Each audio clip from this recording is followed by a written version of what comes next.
ఓం సాయిరామ్. నేను నా వైఫ్ శ్రీదేవి 2026 సంవత్సరం జనవరి 5వ తారీఖున షిరిడి వెళ్ళాం.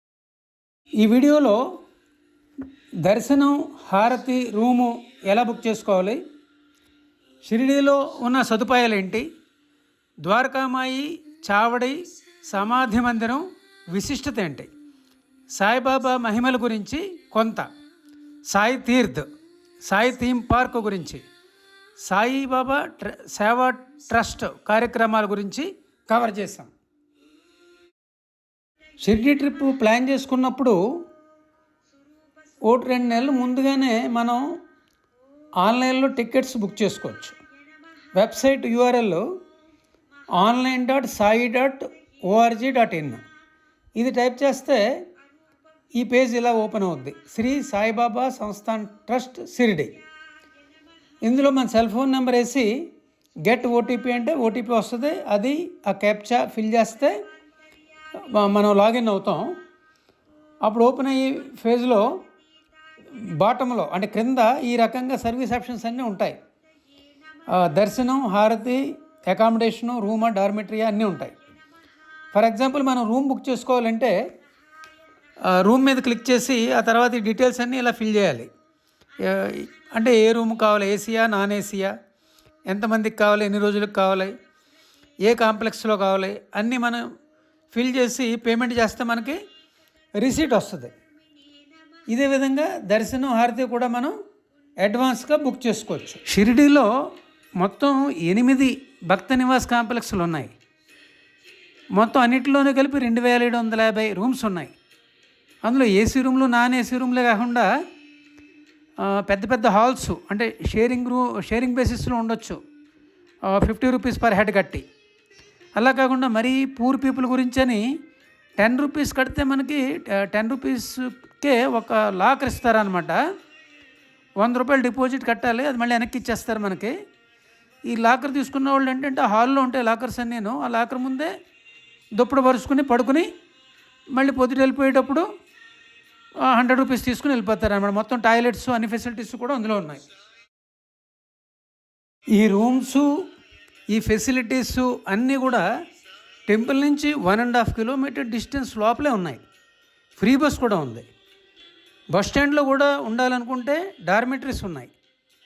టెంపుల్ నుంచి బస్ స్టాండ్ 1/2 కిలోమీటర్ నడిచి వెళ్ళిపోవచ్చు. షిరిడి సాయిబాబా టెంపుల్లో నార్మల్ డేస్లో అయితే ఉచిత దర్శనానికి సుమారు 2 నుంచి 2.5 గంటలు టైం పడుతుంది. అదే VIP దర్శనం అంటే 200 రూపాయల టికెట్ దర్శనం అయితే 45 నిమిషాల్లో అయిపోద్ది. హారతి టికెట్ ఒకటి 400 నుంచి 600 వరకు ఒక మనిషికి ఉంటుంది. ఇది హారతి టైమింగ్ని బట్టి ఉంటుంది. సీనియర్ సిటిజన్లకి దర్శనానికి ప్రత్యేకమైన క్యూ ఉంది. మనం ఆధార్ కానీ పాన్ కార్డు కానీ చూపించాలి, ఏజ్ ప్రూఫ్. దర్శనం అయితే 1/2 గంటలో అయిపోద్ది. ఆలయం టైమింగ్స్ ఏంటంటే ఉదయం 4 గంటల నుంచి రాత్రి 12 గంటల వరకు ఆలయం తెరిచే ఉంటుంది. ఆలయం లోపలికి మొబైల్ ఫోన్లు అలౌ చేయరు. మన మొబైల్ ఫోన్లు, ఈ చెప్పులు అవన్నీ పెట్టుకోవడానికి ప్రతి క్యూ కాంప్లెక్స్లోనూ కూడా లాకర్స్ ఉన్నాయి. ఫ్రీ పెట్టుకోవడం. ఓన్లీ సెల్ ఫోన్ అయితే 5 రూపీస్ ఇవ్వాలి, కానీ షూస్ అయితే ఫ్రీ. ప్రతిరోజు 4 హారతులు ఉంటాయి. కాకడ హారతి ఉదయం 4:30 గంటలకు ఉంటుంది. మధ్యాహ్న హారతి మధ్యాహ్నం 12 గంటలకు. ధూప్ హారతి అని ఒకటి ఇస్తారు సాయంత్రం 6 గంటలకు సన్సెట్ టైంలో. ఇంకోటి సేజ్ హారతి అని ఒకటి ఉంటుంది రాత్రి. ఆఖరి హారతి 10 గంటల నుంచి 10:30 వరకు ఉంటుంది. దాని తర్వాత టెంపుల్ క్లోజ్ అయిపోద్ది. షిరిడీలో ఉన్న ప్రసాదాలయం చాలా పెద్దది. ఇక్కడ రోజు పొద్దుట 10 గంటల నుంచి రాత్రి 10 గంటల వరకు ఉచిత భోజనం పెడతారు, అంటే ఫ్రీ మీల్స్. VIP భోజనం కావాలంటే మనిషికి 50 రూపాయలు తీసుకుని పెడతారు. పొద్దుట 7 గంటల నుంచి 10 గంటల వరకు టిఫిన్ పెడతారు, మనిషికి 5 రూపాయలు. అందరూ టోకెన్లు తీసుకున్న తర్వాతే ఫ్రీ మీల్స్కి వెళ్ళాలి, అంటే టోకెన్స్ ఫ్రీ. ఈ ప్రసాదాలయంలో సుమారు 5,500 మంది భక్తులు ఒకేసారి కూర్చుని భోజనం చేయగలరు. పండగ టైంలో ఒకే రోజులో 1,10,000 మందికి భోజనం పెట్టి రికార్డు సృష్టించారు. దీనికి ఐఎస్ఓ సర్టిఫికేషన్ కూడా ఉంది. మేము చావడికి వెళ్ళాం. చావడి సాయిబాబా 2 రోజులకోసారి రాత్రప్పుడు ఈ చావట్లో పడుకునేవాడని ఇది ప్రసిద్ధి. సాయిబాబా ఉన్నప్పుడు ఊరేగింపులు ఈ చావడి నుంచే మొదలయ్యేవంట. మేము ఈ చావడి దగ్గర ఉన్నప్పుడు చాలామంది భక్తులు గుంపులుగా సాయిబాబా ఫోటోని పలకీలో పెట్టుకుని భజన చేస్తూ డ్యాన్స్ చేస్తూ ఊరేగింపులుగా వెళ్తున్నారు. ఈ ఊరేగింపులు సాయిబాబా టైం నుంచి అలాగే కంటిన్యూ అవుతున్నాయి. ఈ చావడికి ఎదురుగుండానే ద్వారకామాయి ఉంది. ఈ ద్వారకామాయి షిరిడీలో అత్యంత పవిత్రమైనటువంటి స్థలం. ఇక్కడే సాయిబాబా 60 సంవత్సరాలు నివాసం ఉన్నాడు. ఇక్కడ ఆయన వెలిగించినటువంటి ధుని అంటే హోమం ఇప్పుడు కూడా మండుతూనే ఉంది. ఈ ధుని నుంచి వచ్చే ఊది అంటే విభూది సాయిబాబా భక్తులకి ప్రసాదం కింద పంచిపెట్టేవాడు. ఈ విభూది ఏం చెప్తుంది? ఈ భౌతిక ప్రపంచం మన దేహం నశ్వరం అంటే అశాశ్వతం అని గుర్తు చేస్తుంది.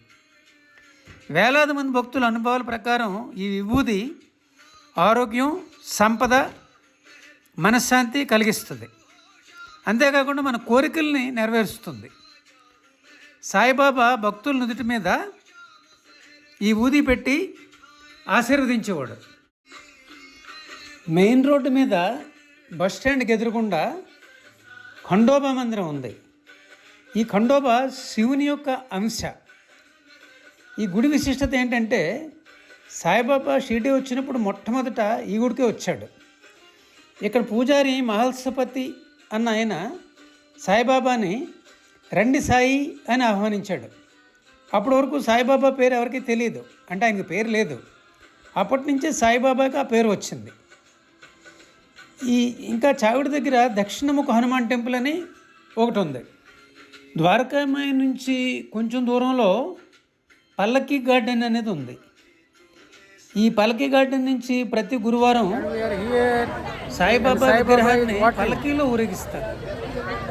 ఇది సమాధి మందిరానికి రాలేని భక్తులందరికీ కూడా దర్శన భాగ్యాన్ని కలిగిస్తుంది. రాత్రి 9 గంటలకి మేము సాయిబాబా మెయిన్ టెంపుల్ అంటే సమాధి మందిరంలో షేజ్ హారతికి వెళ్ళాం. సాయిబాబా చనిపోయిన తర్వాత ఆయన భౌతిక దేహాన్ని ఈ మందిరంలోనే సమాధి చేశారు. అందుకని దీన్ని సమాధి మందిరం అంటారు. నాగపూర్కి చెందినటువంటి గోపాలరావు బూటి అనే భక్తుడు 1918వ సంవత్సరంలో అంటే 108 సంవత్సరాల క్రితం ఈ గుడిని కట్టాడు. మొట్టమొదట్లో ఈ ఆలయంలో మురళీధరుడు అంటే శ్రీకృష్ణుడి విగ్రహాన్ని ప్రతిష్ఠించాలని అనుకున్నారు.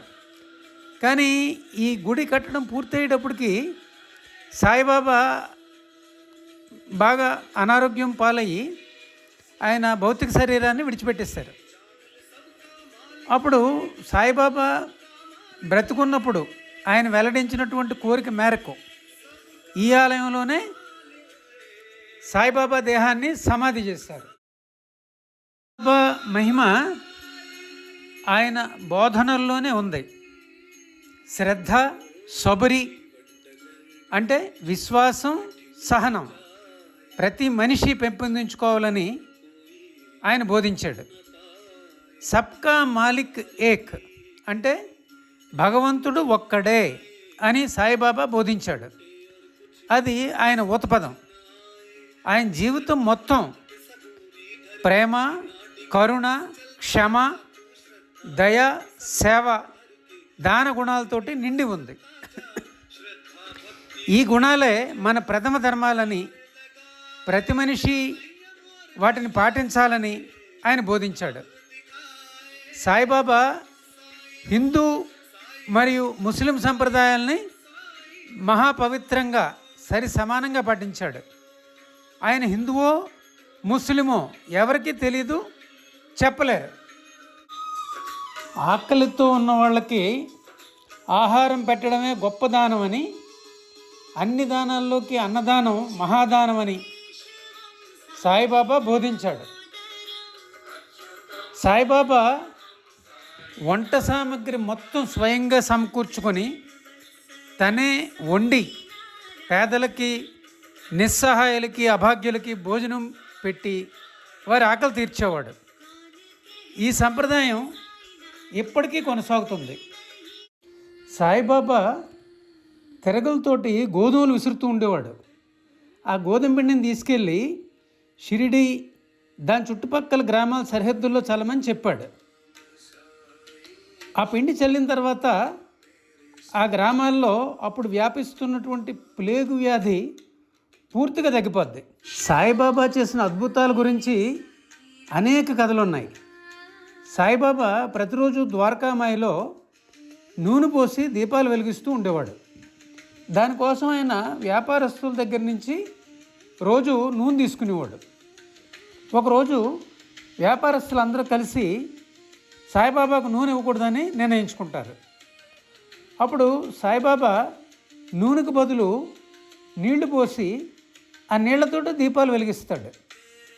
ఆ వింత చూస్తున్న ఆ గ్రామస్తులందరూ కూడా సాయిబాబా ఒక మహాత్ముడు అని తెలుసుకుంటారు. బాగోజీ షిందే అనే గ్రామస్తుడికి కుష్ఠవ్యాధి సోకుద్ది. అప్పుడు అతన్ని గ్రామం నుంచి అందరూ వెలేసేస్తారు. అప్పుడు సాయిబాబా అతన్ని చేరదీసి అతనికి ఉచితంగా వైద్యం చేసి అతని కుష్ఠవ్యాధిని పూర్తిగా నయం చేస్తారు. ఒకసారి దాసగణు అనే భక్తుడు సాయిబాబాతోటి, బాబా నేను పండర్పూర్ వెళ్తాను, విఠలుణ్ణి చూడాలి అంటాడు. దానికి సాయిబాబా, షిరిడీ నీకు పండరపురం కాదా అని అడుగుతాడు. అప్పుడు దాసగణు తలెత్తి పైకి చూస్తే సాయిబాబా విఠలుడి రూపంలో దర్శనమిస్తాడు. అదేవిధంగా సాయిబాబా మీద అస్సలు నమ్మకం లేని వ్యక్తులకు కూడా ఆయన వాళ్ళ ఇష్టదైవం రూపంలో దర్శనమిస్తాడు. ఒకళ్ళకి శ్రీరాముడుగాను, ఇంకొకళ్ళకి చనిపోయిన అతని గురువు రూపంలోనూ దర్శనమిస్తాడు. దాంతో వాళ్ళందరూ కూడా సాయిబాబా భక్తుల కింద మారిపోతారు. ఒక డాక్టర్ గారి మేనల్లుడికి కాలి మీద కురుపు వేస్తుంది. డాక్టర్లు ఎన్ని మందులు వేసినా సరే అది తగ్గదు. అది బోన్ క్యాన్సర్ అని తెలిసి సర్జరీ చేస్తారు, అయినా తగ్గదు. అప్పుడు ఆ డాక్టర్ గారు ఆ అబ్బాయిని సాయిబాబా దగ్గరికి తీసుకెళ్తారు. ఆ పుండు మీద విభూది రాసి సాయిబాబా ఆ అబ్బాయికి ధైర్యం చెప్పి ఆశీర్వదిస్తాడు. ఆ పుండు 10 రోజుల్లో తగ్గిపోద్ది. ఎంతోమంది సంతానం లేని దంపతులకి సాయిబాబా ఆశీర్వాదంతో పిల్లలు పుడతారు. ఇటువంటి ఎన్నో మహిమలు చూసిన తర్వాత ప్రజలు గుంపులు గుంపులుగా షిరిడీకి వచ్చి సాయిబాబాను దేవుళ్ళలో ఏ టికెట్టు లేకుండా అతి తొందరగా సాయిబాబా దర్శనం అవ్వాలంటే మెయిన్ టెంపుల్కి ఒక కిటికీ ఉంది. అందులోంచి సాయిబాబా ముఖం కనబడుతుంది. ఈ కిటికీ దగ్గరికి వెళ్ళడానికి ద్వారకామాయి దగ్గర నుంచి ఒక ప్రత్యేక ద్వారం ఉంది. గుడి కాంపౌండ్లోనే లెండీబాగ్ అనే పెద్ద గార్డెన్ ఉంది. ఇది సాయిబాబా స్వయంగా పెంచినటువంటి తోట. ఇక్కడ వాటర్ ఫాల్స్ కూడా ఉన్నాయి. లెండీబాగ్లోనే ఒక రీడింగ్ రూమ్ ఉంది. అందులో సాయి సచ్చరిత్ర పుస్తకాలు చదువుకోవచ్చు, లేకపోతే నిశ్శబ్దంగా ధ్యానం చేసుకోవచ్చు. పక్కనున్న బుక్ స్టాల్లో సాయిబాబా బుక్స్, డైరీసు కొనుక్కోవచ్చు. 2 కిలోమీటర్ల దూరంలో సాయి తీర్థ్ అనే థీమ్ పార్క్ ఉంది. ఇది ఇండియాలో మొట్టమొదటి భక్తి ఆధారంగా నిర్మించినటువంటి మోడర్న్ టెక్నాలజీ థీమ్ పార్క్. ఇక్కడ ప్రత్యేక ఆకర్షణలు ద్వారకామాయి రోబోటిక్ షో, అది కాక లంకా దహనం, కాళీమర్దనం ఇలాంటి 5D మూవీస్. లోపలికి వెళ్ళి ఈ షోస్ అన్నీ చూడడానికి టికెట్ ఒకటి 700 రూపాయలు. అది కాక ఇక్కడ సాయిబాబా ముఖాన్ని రూబిక్స్ క్యూబ్స్ తోటి తయారు చేశారు. ఇది కొన్ని లక్షల క్యూబ్స్ తోటి తయారు చేశారు. అందుకని ఇది గిన్నెస్ బుక్ ఆఫ్ వరల్డ్ రికార్డ్స్లో ఎంటర్ అయింది. ఈ థీమ్ పార్క్లో బయట లేసర్ షో కూడా ఉంది. అది మాత్రం ఫ్రీ, టికెట్ అవసరం లేదు. సాయిబాబా ఏమనేవాడంటే, నన్ను సమాధి చేసిన తర్వాత నా ఎముకల నుంచి మాట్లాడతాను, నా మీద విశ్వాసంతో నన్ను నమ్మిన వాళ్లకు తోడుగా ఎప్పుడూ ఉంటాను అనేవాడు. ఆయన వారసత్వాన్ని కొనసాగిస్తూ సాయిబాబా సంస్థాన్ ట్రస్ట్ ఎన్నో సేవా కార్యక్రమాలు చాలా పెద్ద ఎత్తున చేస్తున్నారు. సాయిబాబా హాస్పిటల్స్ రన్ చేస్తున్నారు. ఒక హాస్పిటల్లో ట్రీట్మెంట్ ఫ్రీ, 2 హాస్పిటల్లో ట్రీట్మెంట్ ఛార్జెస్ చాలా తక్కువ.